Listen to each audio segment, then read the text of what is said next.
ক্লাবের পক্ষ থেকে আজকের এই শুভ মহানবমীর পূর্ণ সম্ভাষণ, শারদী সম্ভাষণ, শারদী শুভেচ্ছা, শারদী নমস্কার জ্ঞাপন করি ক্লাবের পক্ষ থেকে। সকলে আসুন, উৎসব উপভোগ করুন, সকলে ভালো থাকুন। এসো এসো এসো এসো এসো পাপা, পাপা এসো।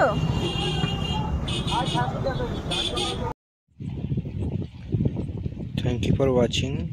Do subscribe and like.